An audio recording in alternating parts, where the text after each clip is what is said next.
എവിടെ നോക്കട്ടെ. എന്താണോ ഞെട്ടുന്നത്? ഞെട്ടിക്കുന്ന വാർത്തയാണ് ആശാനെ.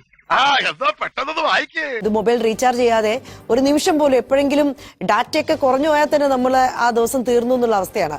അപ്പോ രാജ്യത്ത് മൊബൈൽ ഫോൺ നിരക്കുകൾ കൂടുന്നു എന്നുള്ള വാർത്തയാണ് ഇനി പങ്കുവെക്കാൻ പോകുന്നത്.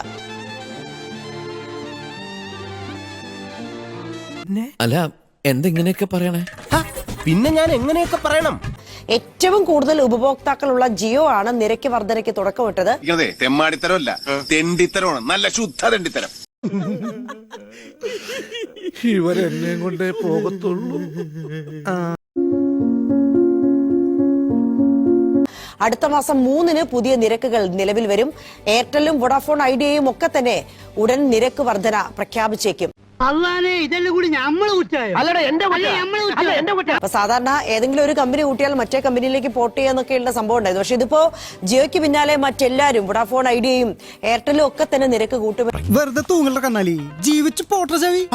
അച്ചുവേ, അതുപോലെ നിനക്കും വേണ്ടടാ. ദൈവം തരും. എന്നാ പോവാ. എന്റെ തൊണ്ടയിലും കയറിയില്ല സാംബശിവൻ. അതൊന്നും സാരമില്ലെന്നേ, കേൾക്കാൻ നല്ല രസമുണ്ട് ഇല്ലേ? ഗോപുരമൻ കഥ പറയേ. എന്റെ പൊന്ന് ചേട്ടായി, കൂടുതൽ ചോദ്യങ്ങൾ ചോദിച്ച് എന്നെ വിഷമിപ്പിക്കരുത്. എനിക്ക് ഈ വേഷം മാത്രമേ ഉള്ളൂ, ക്ഷമിക്കണം.